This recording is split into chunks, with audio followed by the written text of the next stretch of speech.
Good afternoon, all you lovely people. Welcome to the very first episode of EtonHouse Facebook Live. I'm very excited today to have with me Tina Stephenson-Chin. I'm Vipasha, by the way. Tina is our Executive Director of Pedagogy. She also has a master's and a bachelor's in education, and she's a PhD candidate. Well, but most importantly, Tina is a mother of a 6-year-old. And Tina's a treasure trove of anything parenting, and she not only understands the academic or the technical aspect of parenting, but also has put her theory into practice. So without further ado, Tina, welcome. Thank you. I'm very happy to be here. Thank you for being here. Yes. We're all very excited. And I think as parents, we take on the most important jobs in our lives with little or no training. And we're here to address that. We are hoping that this conversation will help you with skills and strategies to help your children to be socially and emotionally more competent. And one of the areas that lots of parents struggle with is tantrums and temper tantrums, and primarily during the toddlerhood phase, where the children are still developing their communication skills and ability to articulate their emotions. So Tina, what causes tantrums? Okay, so when I talk to you today, I'll try to give you a little bit of the theory part, and then a little bit of my own experiences in the classroom, experiences observing other people, because it can become quite different. Just because you know why something happens doesn't mean you know what to do, or even the style that matches with your own interaction with your child. Because I think we start building an interaction with our children as soon as they're born. You know, like when I think of my own son, when he was first given to me in the hospital, you know, I can remember that his personality was already there. You know, like I was already interacting with him. So I think whenever you listen to advice, it's really important to think about your own style, your own interaction. So I'll give you from my perspective. Okay, so back to the question about temper tantrums. So I think the really important thing theoretically about temper tantrums is that they start to occur at a really important time in our brain development. So it's right around the time that we develop our window of opportunity for emotional control. Now, windows of opportunity are times where things happen in our brain easier and more quickly. Doesn't mean that it's all over after the window closes, but can be more difficult to change behavior, especially emotional control. And actually our brain becomes relatively hardwired for emotional control at about 2.5 years of age. So very early in our developmental process, which is why me, you, many of us act like a 2.5-year-old when we're mad or sad, you know, a lot of those behaviors still come up because it's around that time that those behaviors became really well established. Now, what that means as a parent is that your reactions during those early temper tantrums are really important. Now, there's no like definition of what a temper tantrum is. So for me, I tend to think of it as a time when a child becomes just overwhelmed with negative emotion. And it really looks awful. It sounds awful. It feels terrible. It's a really trying experience, which is why it's really important for parents to understand it as well as they can and to develop a good set of strategies around controlling it. Now, temper tantrums can start at about a year, depending on the child, depending on how independent they are. And they usually come around a time where a child's got some decision. Either they really want to do something or they really don't want to do something. And that's usually the trigger. Like they really want to get something or they really don't want to go somewhere. And so usually it takes a while for us to have those kind of strong opinions. So it's around that time that they start to occur. And really, it's legitimate. The first few times a child becomes just overwhelmed with that desire. And that's why it's tears, it's screaming, it's a whole body experience. It's really powerful, you know, and it's very frightening for a parent also. Worried of being embarrassed, people are going to judge you. It often happens in public. Even if it happens at home, it's still pretty scary because every child does it in a different way. And here's this aspect of this little person that you've never seen before and that you know really intimately, you know, the person closest to you in your life. And yet here they are behaving in a way that's totally out of control, doesn't make any sense, seems like an overreaction, and so can be really, you know, overwhelming. For everybody. So typically, how long do temper tantrums last? You know, is it like a minute, 2 minutes, 5 minutes? Do you see a change in duration as the child matures, is able to speak or verbalize their emotions or not? So how does that work? Well, everybody's different. Yeah. And everyone's emotional control is different. Yeah. But I would say that the first temper tantrums are the most important. Probably the first 4 or 5 that you see as a parent are going to be the most important to you as a parent, because that's when you're going to establish a pattern about how you handle them. Mm-hmm.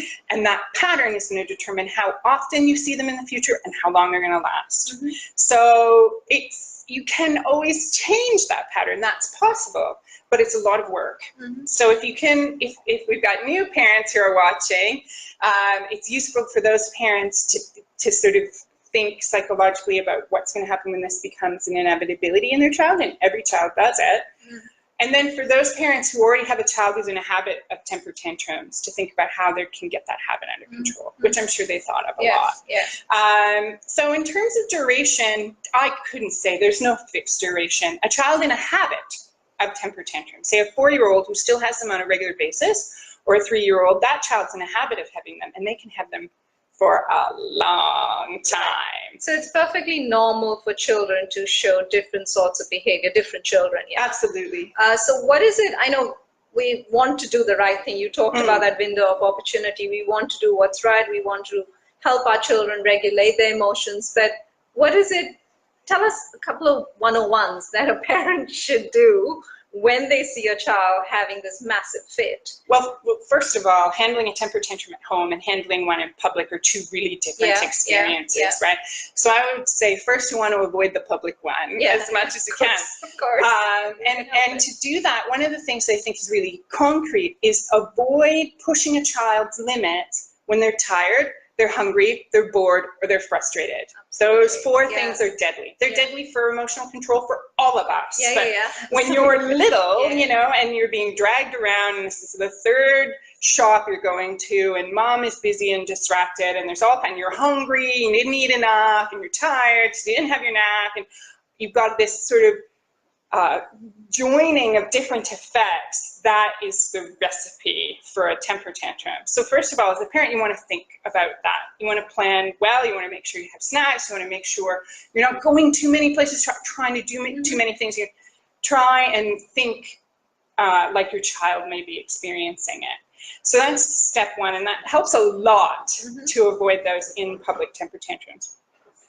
The second thing is to remember that children are really trying to acquire emotional control. They're looking to you to figure out how to do that. And they're wiring a wide range of systems in their brain together to create emotional control. It's pretty intensive work. So they're heavily engaged in observation, and then they're heavily engaged in their own development. So they're busy. Right? So the last thing you want to be is too busy to notice this is going on for them. So in those months when children are developing emotional control, and those years, those 2.5 years, really important for you to be aware of how you react to your child's emotions. An angry reaction to angry emotions teaches a child to react in an angry way. True. So if your child's frustrated and you get frustrated, why are you doing that? I told you not to do that. Or we just need a few more minutes, we're just almost done. You know, if you give them a frustrated response, then you're teaching them a frustrated response. Yeah, absolutely. I mean, very often as parents, we feel that's the quickest way to stop a tantrum, because the child is afraid of your reaction or is afraid of the way you're talking to him or her. And so they automatically quieten down or change their behavior. But it's a short-term. Right, short-term, first couple of strategy, times. In the long term, that doesn't really help your child to regulate their emotions. So you would definitely recommend that that's not the way to go. An angry response is going to help you. It's not going to help your child, and it's not going to help you. And what it will do is establish a habit of temper tantrums. Because the funny thing about an angry response is that it leads to a whole bunch of other responses that reinforce the temper tantrum. So there's a parenting expert, he wrote 1, 2, 3 Magic, and I'm not big on that, but there is he talks about a cycle of behavior called the talk, negotiate, argue, yell, punish cycle. right? May sound familiar as parents. I mean, I know it. So the talk, and this leads to a temper tantrum. You know, his argument leads to spanking, but it's this series of interactions that you have with your child or your spouse. You know, this is human, right? But it's sort of like you start by talking, you know, your child's complaining, I'm bored, I want to go, or I don't want to be here, I don't want that, or I want this. And you say, just a few more minutes, we're almost done. Like, can you just wait? I really have to, and you talk, you know. And then the child's like, no, I don't want it, I'm bored, I want to go home. And you start negotiating. If you wait just a few more, if you give me a few more minutes, I will buy you A, or we can go for A. You start negotiating. Right? And then, I don't want a cookie right now. I don't want to go for an ice cream. I just want to go home. Here you are negotiating, right? From here, it really starts to slip out of control. So it moves into an argument. I told you to eat before we left, and you haven't eaten, and now you know, like, you start arguing, and this, right, is going to lead to you both having something of a temper tantrum. Right. So negotiation strategies with children, I've seen a range of those, right. Ranging from, you know, you do this, you get something at the end of the day, or you don't do this, and this is what you might expect. So the rewards and the punishment part of, you know, helping children to develop certain skills. But how effective do you think that is? Because that's the easiest thing to do, right? That works at all times. So, hey, I'm a human, right? I do it too, right? Like, finish your dinner, you get an ice cream, right? If my son is watching, he'll know that. It's familiar to him. I think there are a few nuances in rewarding that are important in terms of using it to create good behavior instead of using it to reward negative behavior, which, just to finish the temper tantrum cycle, what often happens is talk, negotiate, argue, and you start fighting, and everybody's frustrated and angry, and the child's on the floor having a temper tantrum, and you're pretty not in your best mind frame at that time, you know. And then after that, you feel guilty. Right? And you give them what they wanted. That's where the cycle gets reinforced. And this can happen at lightning speed, right? Like, this can go really quickly, and all of a sudden, here you are in this situation where you've reinforced the behavior, and it's going to get worse. Okay? So you want to be careful not to reinforce negative behavior. What you want to do is reinforce positive behavior, right? So how do you do that? With rewarding. Well, rewarding is a nuanced thing, so try not to do it when you're frustrated, right? And I think that rewards work best when they are implemented after the fact. So if your child did well at something, you know, you don't tell them before they're going to get rewarded, but instead you say, you did a great job eating your dinner, I'm really happy with that, or you played really well with your friends, or you shared that, and it comes with a reward. So after they have done it, you reward it. You don't tell them they're not doing it for the reward, they're doing it for its own sake. And then they get a spontaneous reward after. That's going to reinforce the positive of the behavior. You know? Intrinsic motivation. Right, and keep the reward small. You know, like, if your child's going for something big, going to the dentist, and they're using a lot of courage, or maybe a doctor for a vaccination, or maybe some children, they really hate haircuts, but whatever, if they're doing something big, then it's okay to let them know they're going to be rewarded after. So that gives them some motivation to get through the process. We all need motivation to get through the process. But what we want to do is make sure that that's not happening with little everyday behaviors. Because then it gets really complicated to manage, and you start inadvertently reinforcing negative stuff. Back to the temper tantrums, though. So I talked a little bit about what to do the first couple of times. Now, again, everybody's got their own style, their own approach. But what you want to make sure is that you're in a position where you're best able to maintain emotional control yourself. So it's usually better, in my experience, what I've done, and my son had a few temper tantrums, not many, he's, you know, feel lucky, but he had a few, and so I needed to bundle him up, pick him up, and move him to a place where I felt I could take control of the situation, where he could take control of my own emotions, where he would be invited to take care of his emotions, and where he'd get a chance to calm down. You know, not such a public spectacle. So I think you want to move them to an area where there's very few people, maybe the car, maybe a public toilet. I mean, it doesn't matter, because it doesn't have to be this really pleasant place, because you're not trying to make it pleasant. And also treat their emotions seriously. You know, so if they're in that early stage of temper tantrums where they really are having a negative response they cannot control, then you want to soothe them through it. Not too much, right? You don't want to make this the only positive experience they've had today as a result of this temper tantrum. But you do want to make sure that they know you understand they're really emotional. You know, you understand that they're having a bad time. You know, give them a bit of a cuddle. But you also want to let them calm down. You don't want to shower them with attention or try to bribe them out of it or anything. You want to give them a chance to calm down. Then when they drop it, then you can look at really upping the positive. Not giving in to whatever it was. You know, once you've made a rule, you really have to enforce it. So if it was about leaving the supermarket, you gotta go back. You have to. You have to finish the cycle. You know, if it was that they wanted a cookie or a chocolate bar, you can't buy it for them. You know, so you treat it like the bad time that it was, and you leave it at that. You know, and move on as quickly as possible. Before we move on, if any of you watching us have any burning questions, please feel free to just drop us a line. We're here. I'm actually looking at a few questions that have come in. One of them is actually from a 6-year-old. And that's your son. Right, one I'm familiar with, I'm sure. And his question is, when my friend is having a temper tantrum, what can I do to help him on her? Which is a very sweet question. Yeah, very caring, obviously, very empathetic about what his friend's going through. So he wants to help out. So what advice would you have for him? My advice, sir, is to leave it to the teacher. To let the adult handle it. Because what might happen is if you give them a nice hug, they'll feel like having the temper tantrum was a good idea. Now, once they've stopped having the temper tantrum, you can go and give them a nice hug and offer to share a toy and help them reintegrate into the group in a calm way so they can come back and play again, but not until they're calm. So I'll let them be calm first. So you talked about this window of opportunity.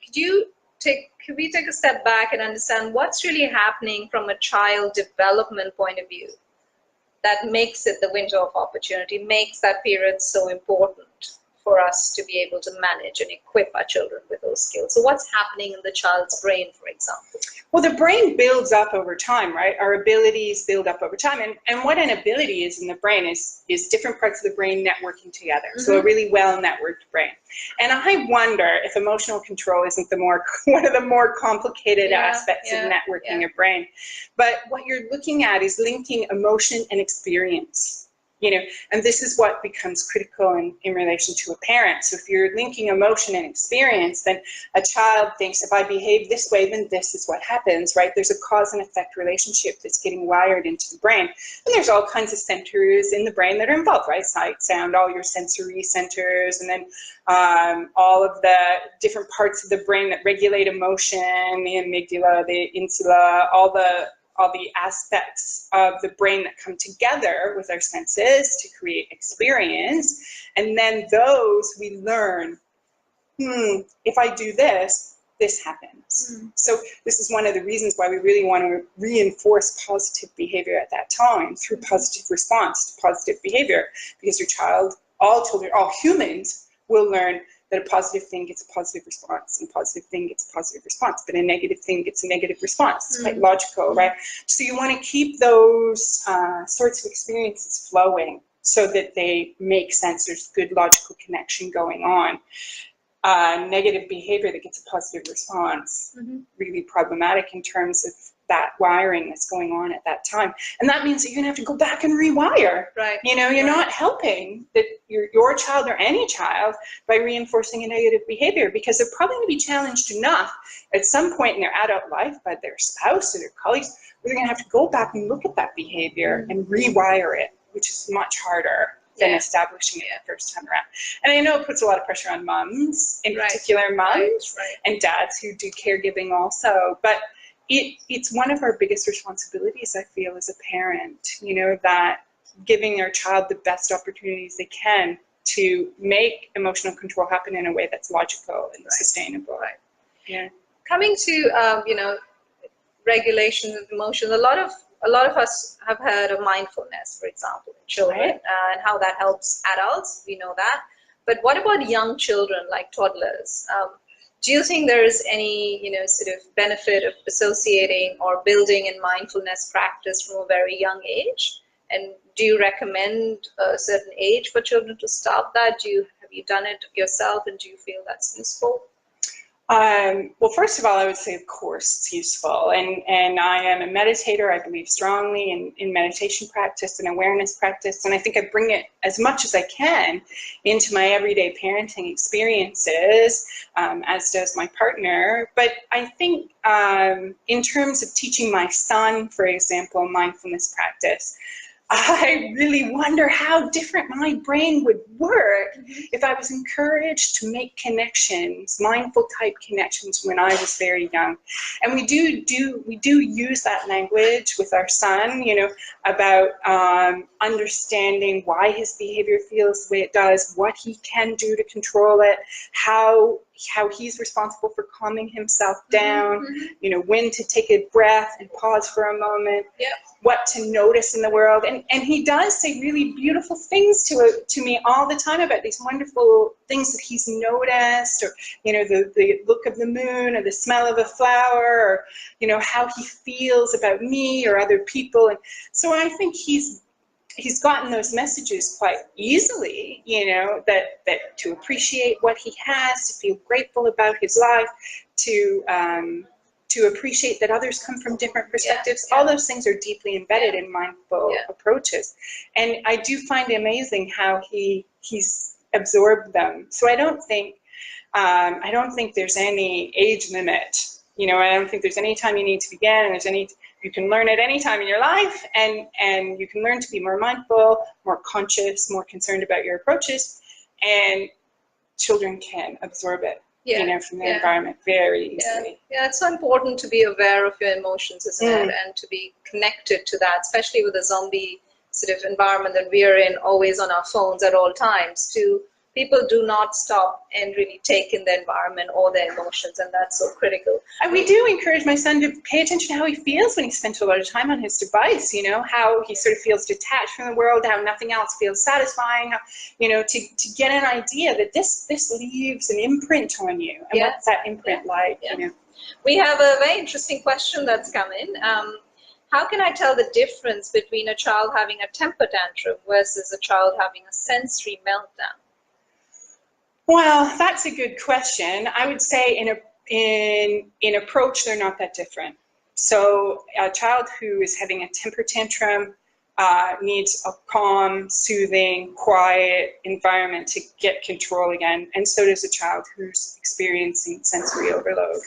But are the provocations different? Could a sensory meltdown be? Oh, of course they're different, and it depends. It depends on how the child is approaching the world neurologically. We all have different sensitivities. To what extent those sensitivities dominate our feeling about the world is really the question.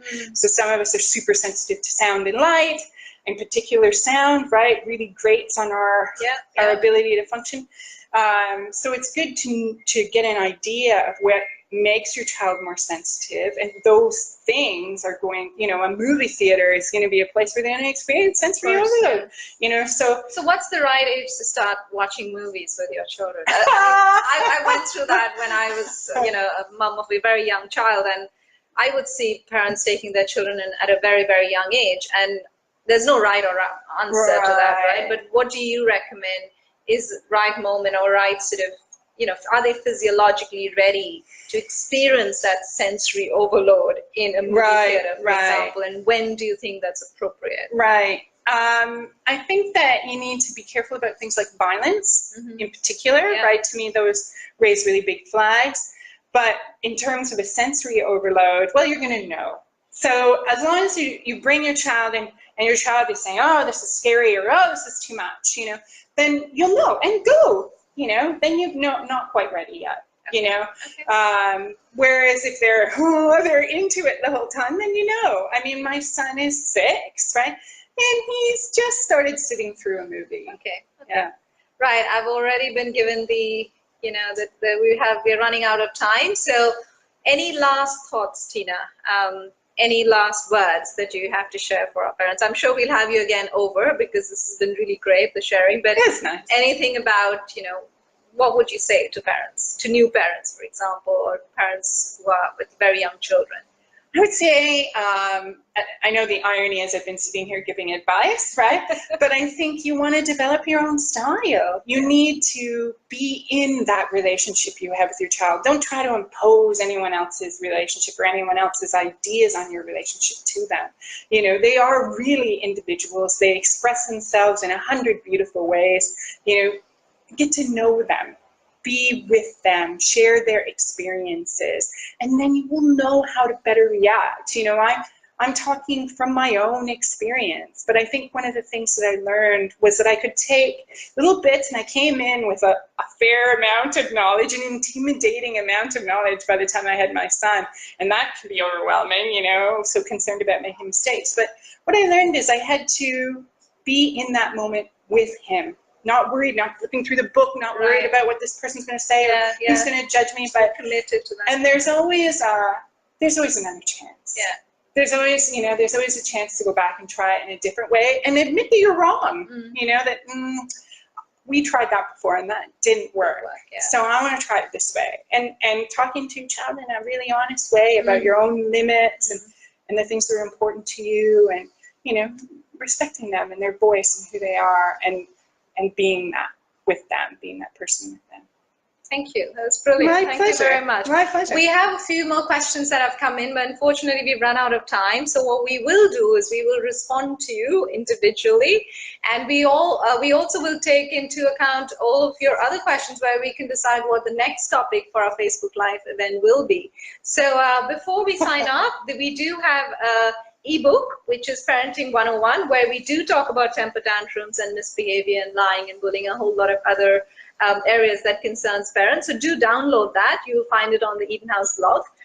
But till then, thank you very much, Tina. Thank you everyone for being with us, our very first episode of EtonHouse Facebook Live. Thank you. Thank you.